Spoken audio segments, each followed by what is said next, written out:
The spotlights blazed unforgivingly on the worn wood of the community theater stage. A hushed anticipation rippled through the audience as Eleanor Wilson shuffled toward the microphone, her paisley dress hanging slightly loose on her diminished frame.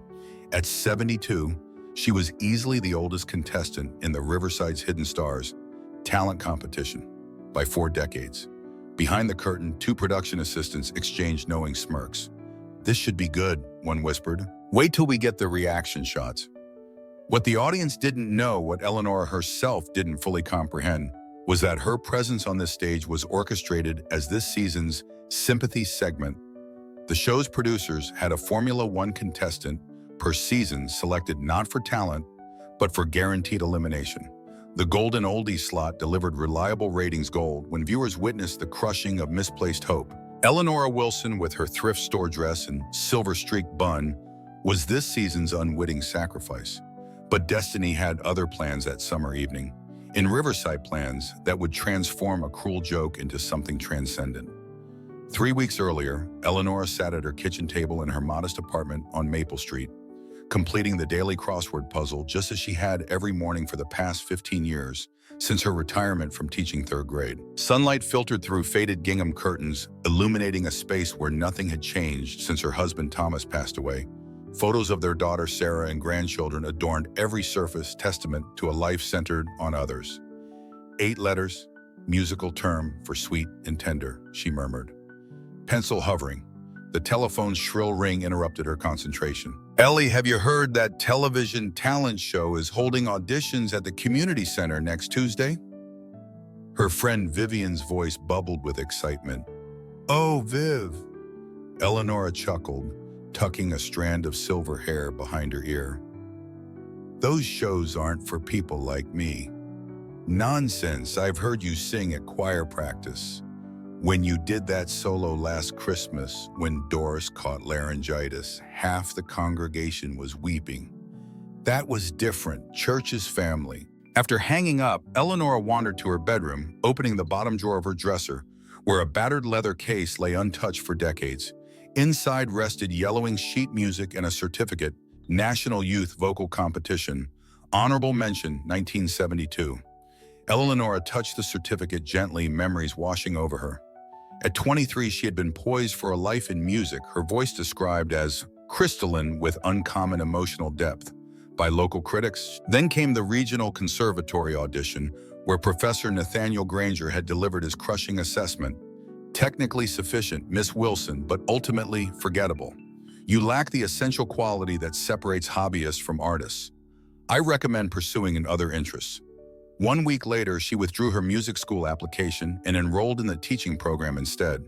The following year, she met Thomas, and her life took its comfortable, predictable turn. What Eleanor didn't know was that in that very moment, 3 miles away, Vivian was uploading a video to the Riverside's Hidden Stars website, a clip secretly recorded during that Christmas solo when Eleanor's eyes closed in reverence had filled the church with a sound so pure it seemed to come from somewhere beyond herself. 4 days later, Eleanor's phone rang with an unfamiliar number.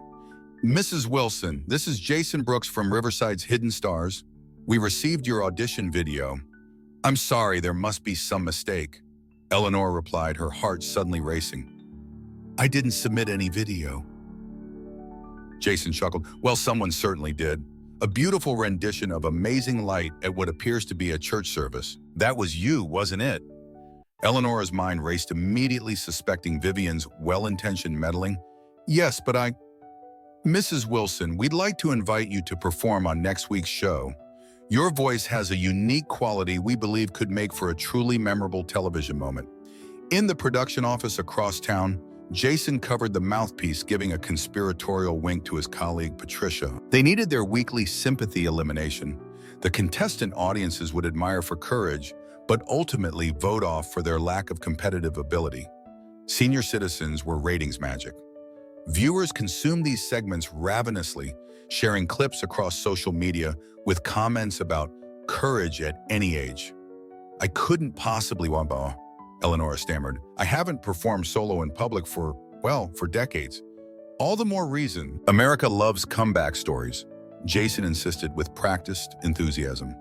"Think about it, inspiring seniors everywhere. We'll arrange transportation, accommodations, everything. Just one song. Mrs. Wilson, what do you say? After hanging up, Eleanor paced her living room, alternately thrilled and terrified. She dialed her daughter in Portland. "Mom, that's incredible," Sarah exclaimed. "You have to do it. At my age, I'll look ridiculous." "You'll look brave," Sarah countered. "Remember, life shrinks or expands in proportion to one's courage." Eleanor smiled. "That's Anais Nin. And it's true, when Dad died, you put everything on hold. Maybe this is your second chance." Later that evening, Vivian appeared at Eleanor's door with a bouquet of daisies and profuse apologies. "I should have asked your permission," she admitted. "But I've heard you sing when you think no one's listening. The world deserves to hear that voice." Eleanor shook her head but couldn't suppress a smile. "I called them back. I'm going to do it." Vivian squealed, embracing her friend tightly. "You're going to be wonderful." What neither woman knew was that in the Riverside's Hidden Stars production office, Eleanor's file had been marked with a small red flag, SE, Sympathy Elimination. Her fate had already been decided before she'd sung a single note. The sprawling community arts complex loomed before Eleanor like an imposing fortress. Her hands clutched her purse tightly as a production assistant led her through a labyrinth of corridors. "First time on television?" the young woman asked, barely looking up from her clipboard. "Is it that obvious?" Eleanor attempted a smile. "Don't worry, most contestants are nervous. Hair and makeup first, then vocal coaching, then camera blocking." The makeup room buzzed with frenetic activity. Young performers with flawless skin getting touch-ups. Muscular dancers stretching in corners. A teenage boy practicing rapid-fire rap verses. Eleanor felt conspicuously out of place in her modest paisley dress, with pearl buttons, the same one she'd worn to her grandson's high school graduation last spring. Eleanor Wilson, a makeup artist, approached, assessing her face with professional detachment. "Let's see what we can do here." 90 minutes later, Eleanor barely recognized the woman in the mirror. Her silver-streaked hair had been arranged in elegant waves, her lips painted a subtle rose, her eyes accentuated with gentle shadow. "Not too much, I hope?" she asked timidly. The makeup artist smiled kindly. "You look beautiful, honey. Age-appropriate, but camera-ready." In the rehearsal space, contestants warmed up under the watchful eye of Jason Brooks. He surveyed the room with calculating eyes, stopping occasionally to offer encouragement or direction. When he reached Eleanor, his smile didn't quite reach his eyes. "Mrs. Wilson, our golden girl, how are you feeling?" "A bit overwhelmed, to be honest." "That's natural." He patted her shoulder. "Remember, just have fun with it. The audience loves authenticity." As Jason walked away, Eleanor overheard him whispering to another producer, "Perfect for the sympathy segment. The grandma. Everyone wishes they had." Her heart sank. Was that all she was? A token, elderly contestant in the lunch area. Eleanor sat alone until a young woman with blue hair and multiple earrings dropped into the seat beside her. "I'm Ruby, you're the church lady, right?" Eleanor nodded hesitantly. "Don't let Jason fool you," Ruby said, lowering her voice. "I've worked as a stagehand here before. They always slot one older person they can play for laughs or tears. It's good for ratings." The words stung, but Eleanor maintained her dignity. "I see, Bam. What are you singing? My Eternal Love by Stella Johnson." Ruby's eyebrows shot up. "Bold choice, that's not easy." "It was my husband's favorite," and Eleanor smiled softly.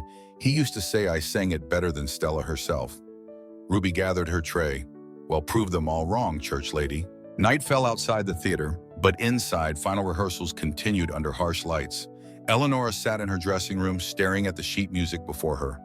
Just hours remained before the live broadcast. A knock at the door preceded Sarah's entrance.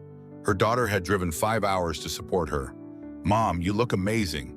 Sarah embraced her tightly. "I feel like an imposter," Eleanor confessed. "The other contestants are so talented, so young." Sarah took her mother's hands. "Tell me what's really bothering you." Eleanor's eyes grew distant. "I keep hearing Professor Granger's voice in my head. It's been almost 50 years, but somehow being here brings it all back." "Your college music teacher, the one who told you to quit." Eleanor nodded. "It was my final recital. I'd practiced for months. Afterward, he called me into his office and said I'd never have what it takes, that some people aren't meant for the spotlight." Sarah shook her head. "And you believed him?" "I was 23. What did I know?" Eleanor's voice wavered. The next week, I withdrew my application to the conservatory. Sarah hesitated, then pulled out her phone. Watch this, she played the video of Eleanor's church performance. The camera panned across teary-eyed congregation members, their expressions captivated. See that? Not technically sufficient transformative? Eleanor's eyes welled up. I don't know if I can do this. We can leave right now. Sarah squeezed her hand, but I think you'll regret it if you do. A production assistant appeared at the door. Mrs. Wilson, 15 minutes to places.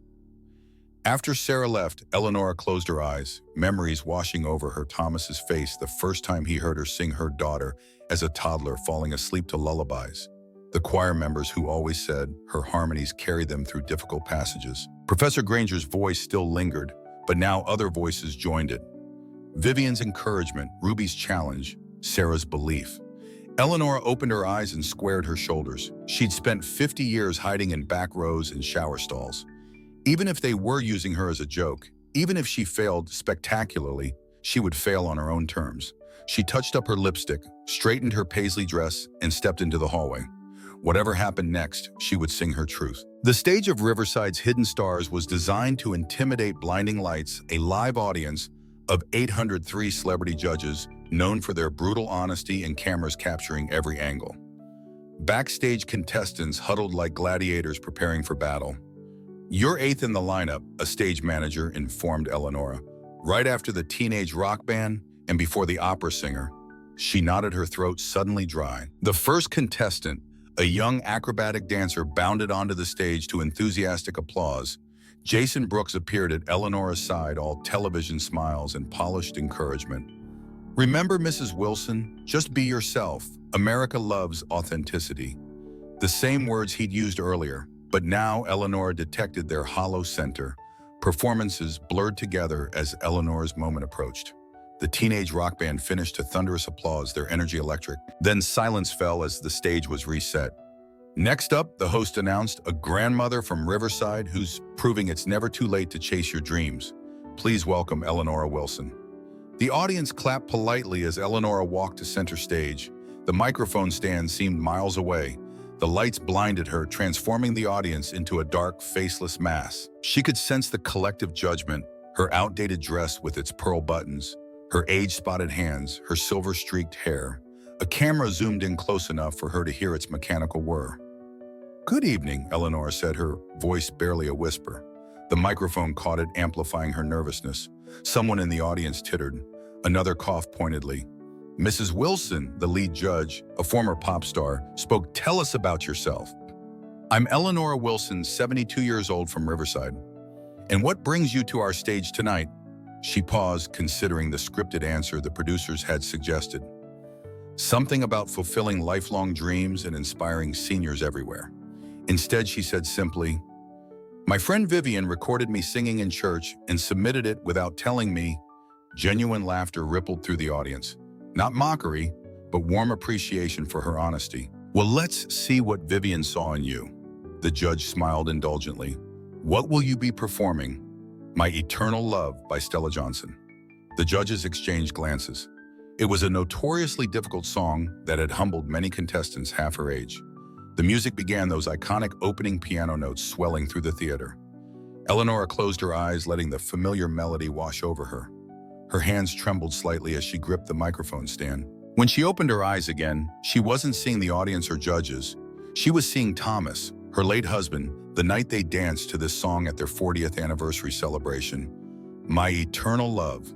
Her voice emerged tentative at first. In the control room, Jason Brooks leaned forward. Get ready for the reaction shots, he instructed the director. This should be good. But then something unexpected happened. Eleanor's voice opened up on the second line, rich and full of emotion, carrying decades of life experience in every note. This wasn't a technically perfect voice. It had the character that only age and living could provide, a slight raspiness that added authenticity. No vocal coach could teach. Time may change us all. The audience, primed for amusement, instead fell completely silent. But my heart remains the same. In the wings, Sarah pressed her hands to her mouth, tears streaming down her face. On stage, Eleanor was transforming before everyone's eyes, standing taller. Her hands leaving the microphone stand to gesture expressively. her face illuminated with joy. As she approached the song's climax, her voice soared, carrying all the passion of a woman who had loved and lost, who had weathered life's storms and emerged stronger. You are my eternal love. The final note hung in the air, perfect, transcendent, undiminished by time. For 3 eternal seconds, silence reigned. The silence shattered as the audience erupted. It began with a single person in the front row, a middle-aged man who leapt to his feet, hands clapping wildly above his head. Like a wave, the standing ovation spread through the crowd, row by row, until all 800 audience members were on their feet. Eleonora stood frozen, blinking against the bright lights. Was this really happening? The applause continued, growing thunderous, punctuated by whistles and cheers. Someone shouted, "Bravo!" A young woman in the balcony pressed her fingers to her mouth and released an ear-piercing whistle of appreciation. In the control room, producers stared at the monitors in disbelief. "Are you seeing this?" Jason Brooks whispered. His face pale, the segment planned for gentle mockery had backfired spectacularly. The lead judge, known for his cutting remarks and impossible standards, was on his feet, clapping emphatically. The female judge was openly weeping, mascara running down her cheeks. The third judge, a veteran music producer, simply shook his head in amazement. "Mrs. Wilson." The lead judge finally spoke when the applause died down enough for him to be heard. "I don't even know what to say. That was extraordinary." The female judge dabbed at her eyes. "You didn't just sing that song. You lived it. I felt every emotion, every word. That's what music is supposed to do." The third judge leaned forward. "I've heard hundreds of versions of that song. Yours stands among the very best, and I'm including Stella herself. The technical perfection of youth can't compare to the emotional depth you brought to it." In the wings, Sarah sobbed openly while Vivian, who had been given a special guest pass, grabbed the arm of a nearby stagehand. "That's my friend," she repeated over and over. "I told you." Ruby, the blue-haired contestant, stood slack-jawed by the curtain. "Holy shit," she whispered. On stage, Eleonora finally found her voice again. "Thank you," she said softly into the microphone. "Thank you so much." "No, Mrs. Wilson," the lead judge replied. "Thank you for reminding us what this show is supposed to be about: genuine talent, regardless of age or appearance." The host approached, handing Eleonora a tissue. She hadn't realized she was crying. "I think it's safe to say," the host announced, "that Eleonora Wilson has earned her spot in the next round." Another roar from the audience confirmed his words. As Eleonora was escorted off stage, her legs barely supporting her, she passed Jason Brooks. Their eyes met briefly. His expression was unreadable, but he gave her a small nod, acknowledgement, perhaps even respect. In that moment, Professor Granger's voice in her head fell silent at last. The following morning, Eleanor's performance had gone viral. Clips appeared on news programs, social media platforms erupted with praise, and her phone wouldn't stop ringing. "Mom, you've got 2 million views already," Sarah exclaimed, scrolling through her phone during breakfast in Eleanor's hotel room. "People are calling you the voice of experience and America's grandmother we never knew we needed." Eleonora buttered her toast with steady hands. The panic and insecurity of yesterday seemed to belong to another lifetime. "It's all rather overwhelming." A knock at the door revealed a beaming Jason Brooks holding a bouquet of lilies. His chagrined expression couldn't quite hide his excitement. "Mrs. Wilson, I owe you an apology," he began, "and a thank you. Last night's ratings were our highest this season." She accepted the flowers with gracious dignity. "No apology necessary. Mr. Brooks, sometimes being underestimated is a gift. It gives one the element of surprise." Jason shifted uncomfortably. "We've received calls from 2 record labels this morning. They're interested in discussing opportunities with you." Eleonora's eyes widened. "At my age, as the judges said, your voice has something unique life experience that resonates with people. Would you be interested in exploring these options?" Later, as she prepared for her second appearance on the show, Eleonora found herself humming contentedly. Her phone chimed with an email from an unfamiliar address, Professor Nathaniel Granger. "Here, I'm 94 now, retired in Arizona. Saw your performance last night. I was wrong about you all those years ago, profoundly, unforgivably wrong. You were always extraordinary. I'm sorry." Eleonora read the message twice, then smiled softly. After 50 years, the wound could finally heal. In the mirror, she saw herself clearly, not just an old woman in a paisley dress, but an artist whose time had finally come. Better late than never. If Eleonora's story touched your heart, remember that talent doesn't diminish with age. Sometimes it only grows richer. In a world quick to dismiss the elderly, we miss the wisdom, experience, and beauty they offer. What hidden talents are waiting to be discovered in your life? Share in the comments where you're watching from and subscribe for more stories that remind us to look beyond appearances. Because sometimes the most remarkable performances come when and from whom we least expect them. Tag someone who needs a reminder. It's never too late to shine. Your hidden talent might be waiting for its moment to change everything. Have you ever been underestimated? Tell us about a time when you surprised everyone, including yourself.